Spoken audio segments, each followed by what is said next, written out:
should I eat? What do I want? I'm not hungry, but I know I should eat, so what should I eat? I don't want to eat that. I kind of feel sick.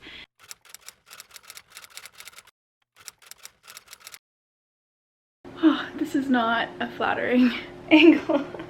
I'm all dressed for work. That's why I have my ponytail on, and oh my god. I just wanted to film and show you guys what I'm having right now for breakfast. So I have my tea right now that I always drink, and I'm starting off with 2 crumpets with, I think I'm gonna put peanut butter and jam on them, which is a classic. So I'm gonna start with that and see how I feel. That's what I'm craving right now. Okay, so this is my first meal of the day, or first food intake of the day. And I should mention that I'm actually not physically hungry right now, but A, I know I need to eat because I have a shift in like half an hour, but B, I have a slight headache, and I've been noticing I've been getting them more frequently since I've like started eating. Yeah, I wanted to talk about a couple things that I've actually been experiencing only the past 2 days. It's crazy. There's a couple things.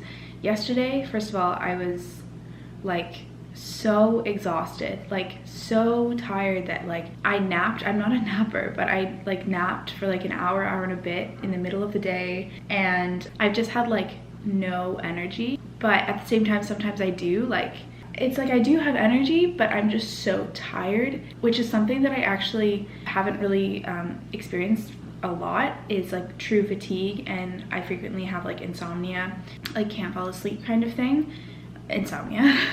So that's one thing, is that yesterday I was so exhausted, which I have heard that extreme fatigue is a thing when you start your recovery, because your body is receiving adequate intake, and so it's using all that energy in order to repair the processes. I haven't been getting a period, so an essential process of my body has not been functioning properly. So if I'm starting to feed it like lots of food, then it's gonna take all the energy and try to repair itself, basically. So I'm experiencing fatigue. I feel like sleeping a lot, which does not help because midterms are coming around, but we're pushing through it. The second thing was something that I experienced last night. Was I am normally a chronically cold person. I am always cold. My extremities are like so cold all the time.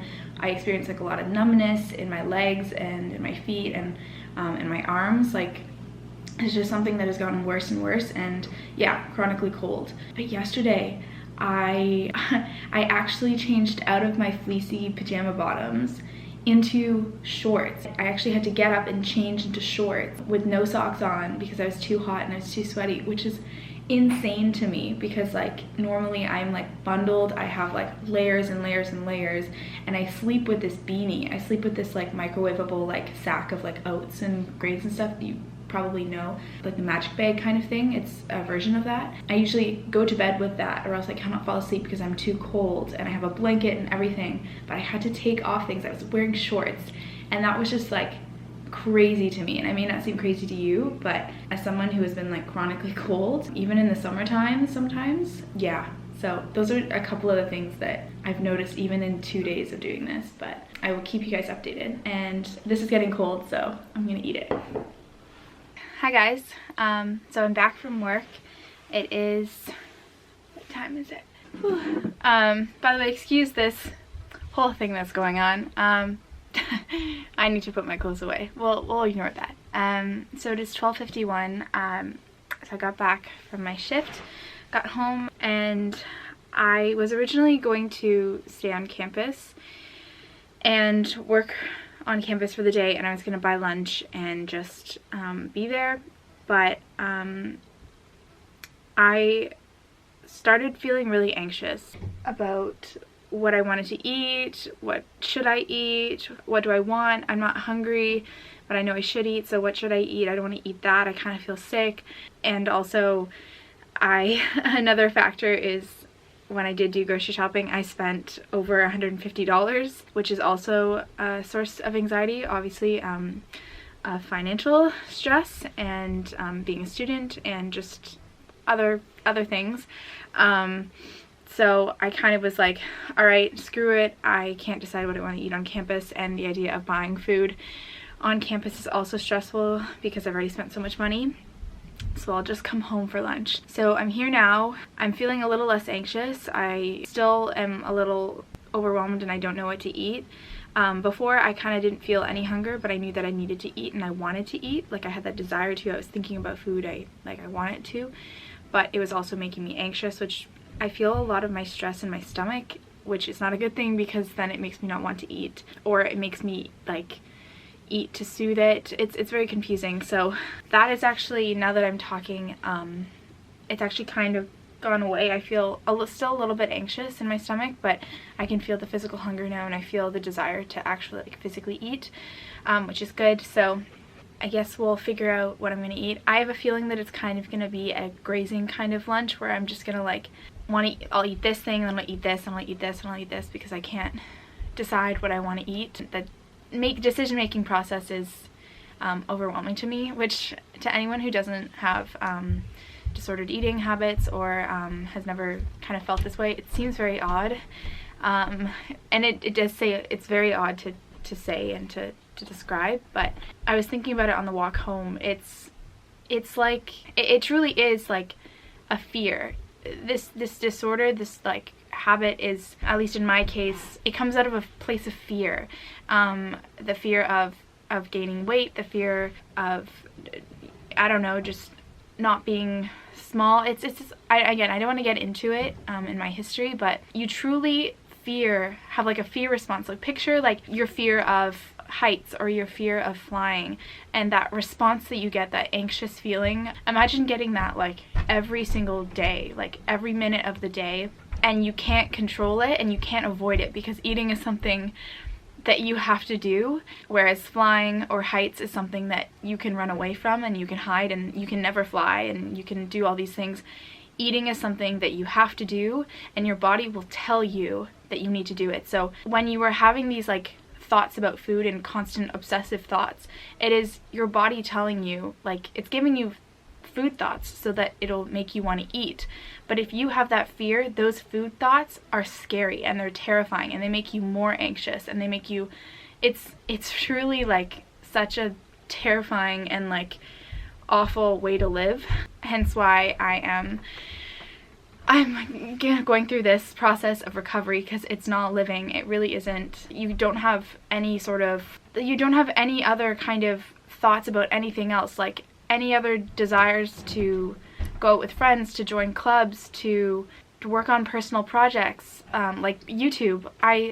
Part of the reason why I'm so inconsistent with it is because I can't do it. Like this disorder is so debilitating and so all consuming of your entire life. Your entire life is focused around how you look, what you're supposed to eat, trying to control like your food, and it's just like, it's insane. And the times that I have been in good places have been times when I've been super inspired and super like, you know, I'll like productive. I'll like film videos, or I'll like get inspired and write down video ideas or business ideas and future plans and all these different things.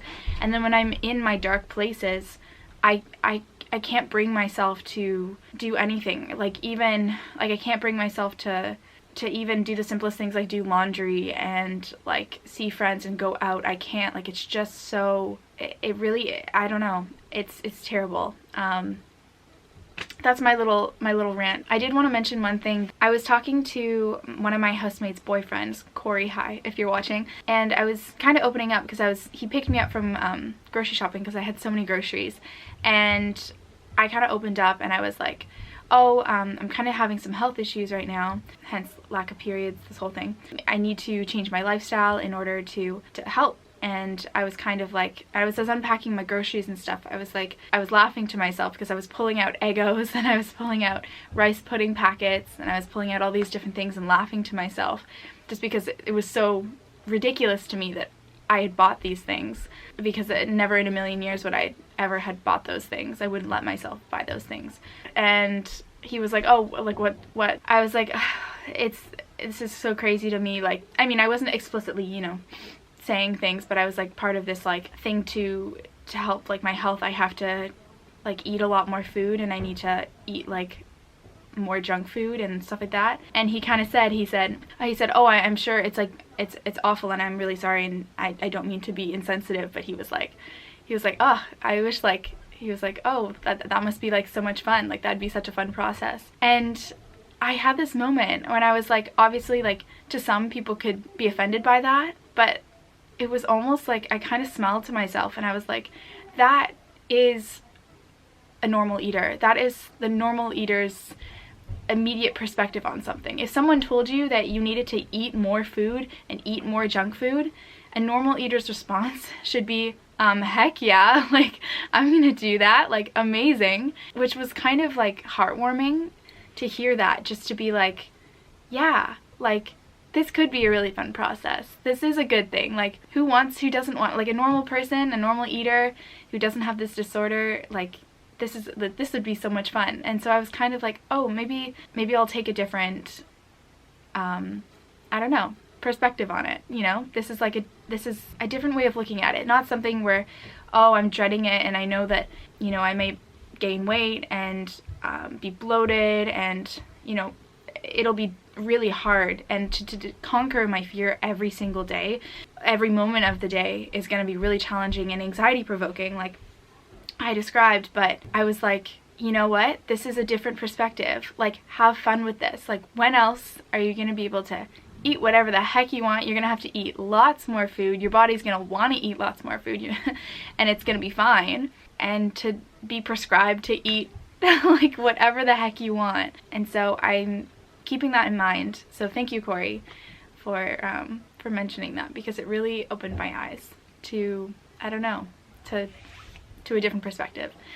Okay, so I'm gonna go figure out what I'm gonna eat for lunch now.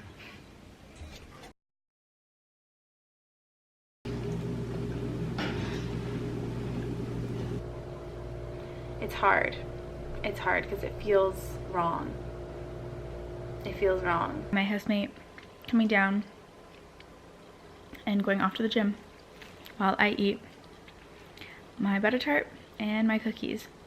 If you are having these obsessive thoughts, they're not going to go away from you trying to practice mindfulness. My digestion is not super happy right now. Good night for now, unless I get hungry, which is very, very plausible. I probably will have a second one of these, let's be honest. Oh, like you're binging, you're not hungry, you're not being like in tune with your body. Sad that I'm at this place.